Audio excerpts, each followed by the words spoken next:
Hi guys, welcome back to my YouTube channel. So today I just decided to more like activate back my YouTube. So everybody knows that over the years I've been trying to post consistently on YouTube, but I failed over and over again. But I just know I want to make an impact. I know deep down I want to do something for myself, do something for people. So this video is more me sharing my struggles, trying to build a community of people here. And well, I want to talk about my Canada journey today. I didn't just move to Canada. I left a version of myself behind when I moved. There is something nobody really prepares you for. Not the code, is not in the system. So it's not really in the silence that comes with starting over. And when I mean starting over, I mean starting over in a new country, in a new place when you don't know anyone.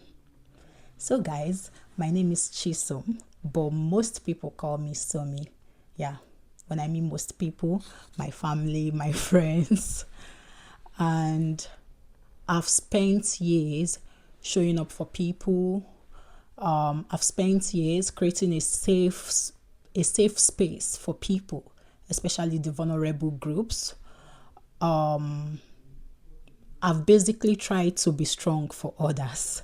But moving here to Canada, it forced me to ask myself a deep question. To ask myself, who am I? Like, who are you, Chisom? Why moving? I remember the whole emotions of saying goodbye to family. That's like the hardest part of my journey, saying goodbye to my family. Just have to pack up your bags and pack up everything you know about yourself. You pack up the pieces of your life and just put it all in a box and relocate. And people think it's an easy journey, but I'm here to tell you for a fact that it's not easy at all. It's been a dream relocating to Canada. Then here we are in Canada.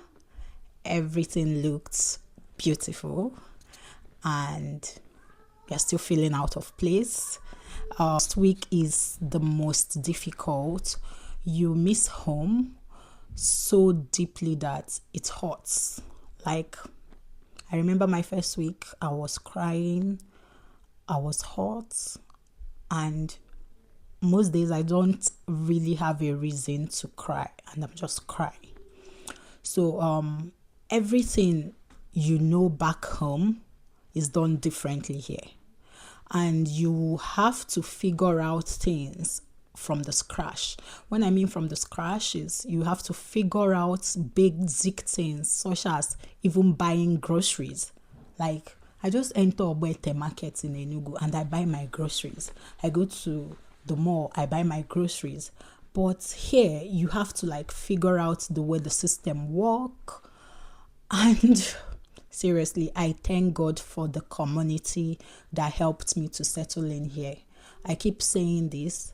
We ignore community because most times we think we can do things alone. But if you have a backup system, if you have a community of people who share the same value system as you are going to go places. So this video is basically for people who are starting over and who are in a new place and they are feeling out of place, or people who are chasing something new.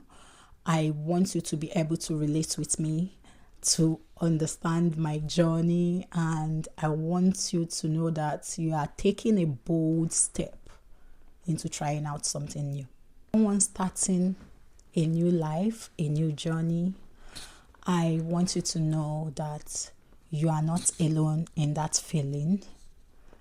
So, back to the storytelling. 6 years ago, I started this journey not just a relocation for me. So majority of people will feel like, oh, she just wanted to relocate. If you are doing so well in Nigeria, why are you relocating? But I believe it has always been a lifelong dream. And part of the reason why I want to like start telling my story is to help people out there, and just a relocation journey, but it's a journey that would stretch me. This journey, it broke me and it really tested my faith. So when I first got my federal invitation to apply, mostly I call it ITA. Majority of the people in our community on Telegram call it ITA. So, but for people who don't know what ITA is, so it's like an invitation that Canada sent to you, and they'll be like, okay, come and apply to Canada. We need your skill, we need your qualifications, we need what you can offer. So in my case, I didn't even know what I was doing. All I knew was that I'm done with my master's. I need to start living my life and doing things for myself.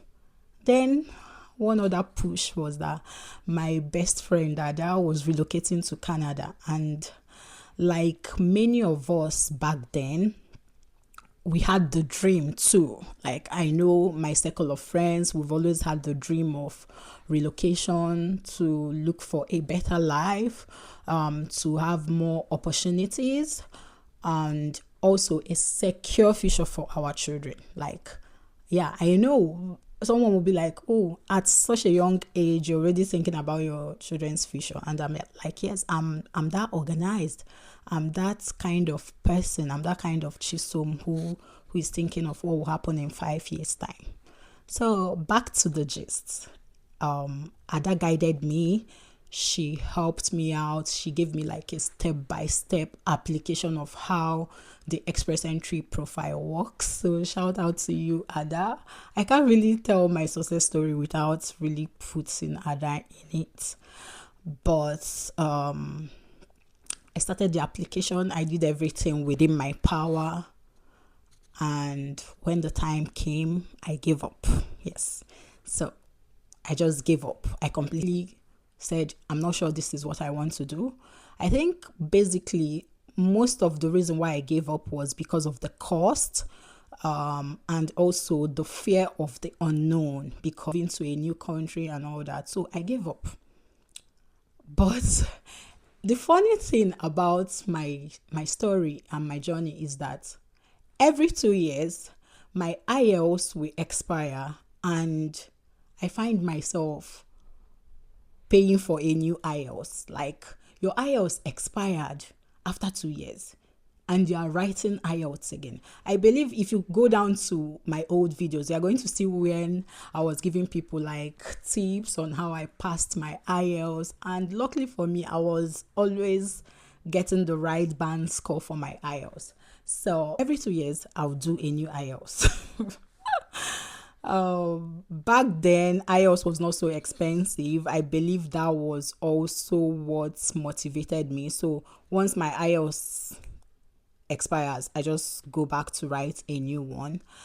So back then, it felt like I had so much time. I was in my 20s, in my early 20s. I felt like I had time. I had all the time in the world. So what's the rush relocating to Canada? I had all the time in the world. I was reluctant about continuing my process. Then I got married. Yeah, I was in love. So in love. So I got married, and next thing we know, COVID hits. And trust me, when COVID happened, we lost everything, like our sanity, everything. 2020 taught me, or majority of people, was that you can still achieve things even while being locked up in the house.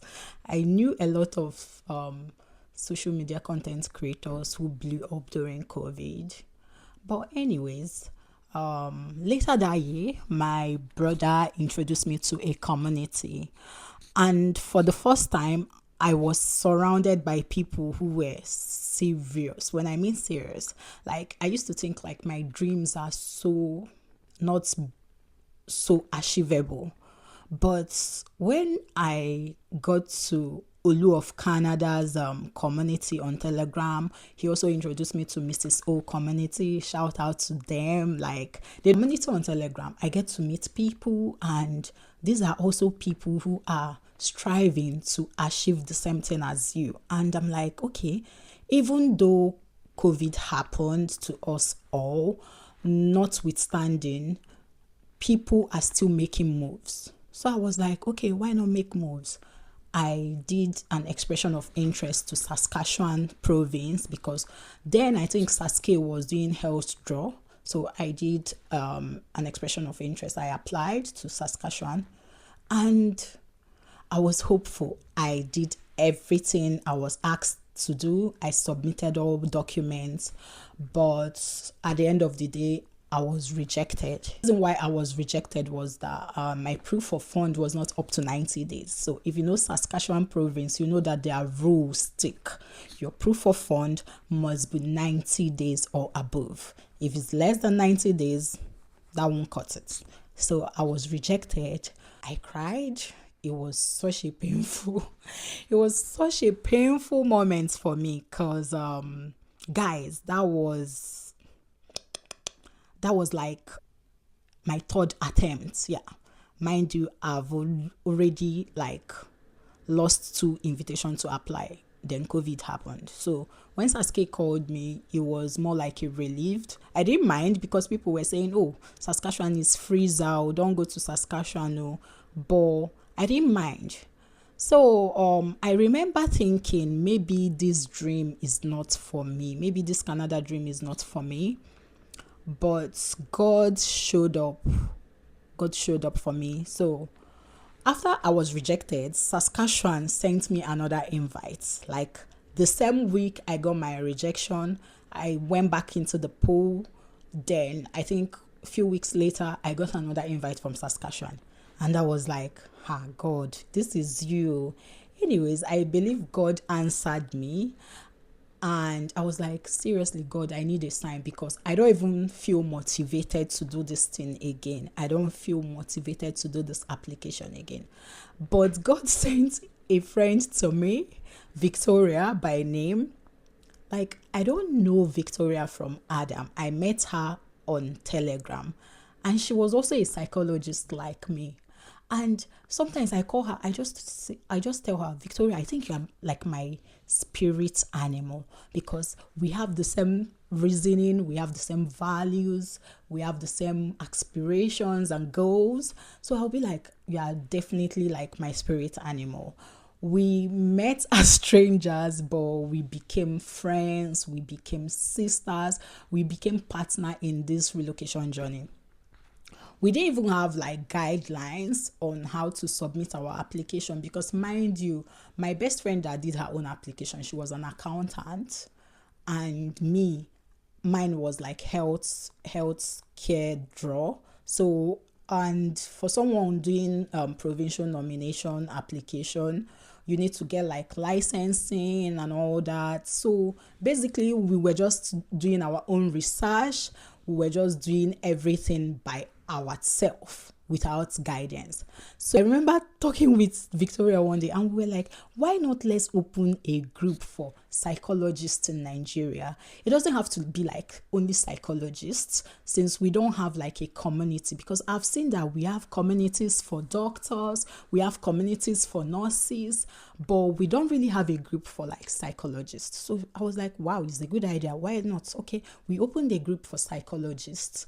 And in that group, we're helping like people, we're helping other psychologists who also needed help with relocation. And mind you, we've not even gotten our own. So me and Victoria were like lab rats. When I mean lab rats, like we basically worked so that others could run. So we did our application blindedly. Like we do research, we come back, we do our application. If it doesn't work, we go back again, we try again. And we did this thing for 1 year. We're waiting for Saskatchewan to give us letter of eligibility to be able to get our licensing and to be able to go back into the pool for the federal draw. one whole year. And the letter came. We went back into the pool, and nothing else. Silence.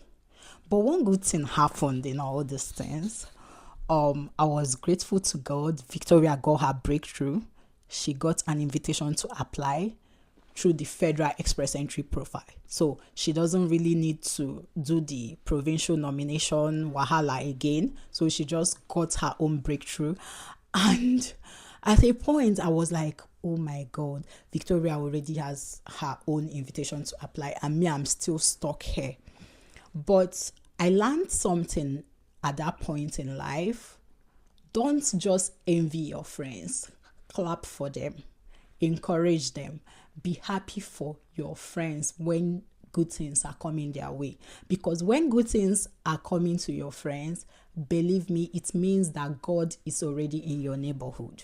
So when Victoria's invitation to apply came, like, you need to see me. I was happy. I was jubilating. I told her, babe, see, for you to get your own invite, that means my own is coming. When my own invite didn't come because I didn't make the CRS score, I didn't meet up the points needed for an invite. When I started this journey with had already moved. When I mean moved, everyone, like people in my group, everyone moved, everyone relocated. And I was still here. I'm like, maybe this thing no go work. So I woke up one day and I just stopped trying. You know, when you've done something for such a long time and there is no headway, so I just stopped trying.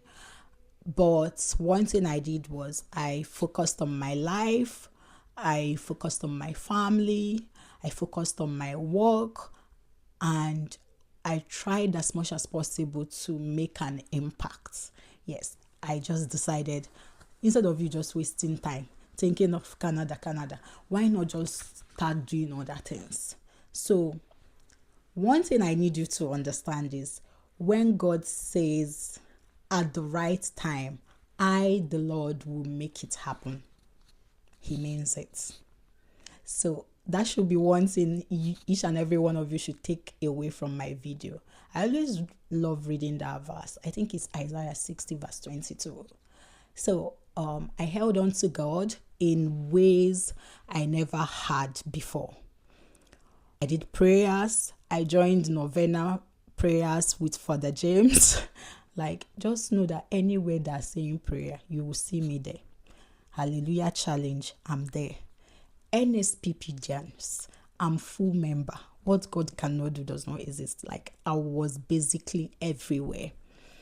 I stayed consistent even when nothing was happening. You know, when you are asking God for something, but God is not giving you that thing. I don't understand. Nothing was happening. 2 years passed. Like 2 years literally passed. 2021, 2022, there was no invite. 2023, no invite. Guys. Oh, this is someone that had gotten like 3 invitations to apply in 1 year, and suddenly I'm experiencing silence. Nothing is happening. Then life happened. Yeah, I lost my dad. I was like, this is my reality now. Like, I usually tell people, when you are praying, pray against Nigeria happening to you. If Nigeria happens to you, believe me, you will reset your mind. It will reset your mind. Like, and grief is not something I wish on anybody. If you've known me, you know that I'm an advocate for well-being. I always talk about well-being, mental health and all that. But in my own case, I lost it. Like, I literally lost it. God has a way of consoling us. As I was grieving, I gave birth to my second daughter. Oh my gosh, that girl became the light that I needed. she became like the push that I needed to stay motivated and try again. So by then, my IELTS expired again. Another 2 years gone. No IELTS. I'm not in the pool. But I had to find a way to motivate myself to do the IELTS again. I did my IELTS. I went back to the pool. 2024 came. I need you to understand this is like 3 years. No invites, nothing, silence. But something started to change in 2024 for me. I don't know if it's all the prayers I've been saying or this is just God's time. That was what I was thinking then. But right now, as I'm speaking to you, I believe that each and every one of us should have God at our corner. I believe God has a way of redirecting our life. So 2024 things started changing. I got a new job. I got another invite. I got another invitation to apply. But after much deliberation, I had to reject it.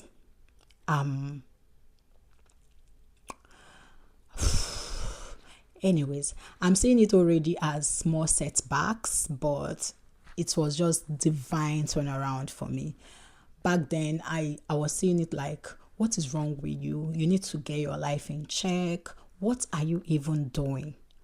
But God is just God.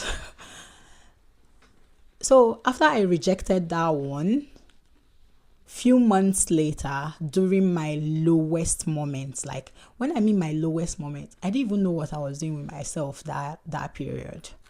Then another invite came. God, like, what are you even doing? Like, but I believe and trust that God always have a way of doing his own thing. I started my application. I did my submission. Guess what? I was rejected again. Oh my gosh. I was rejected again. Like, my God. This time it was just a documentation mistake. This is not like me or proof of fund or the universe or the village people or anything you want to call it. This one was just a documentation mistake.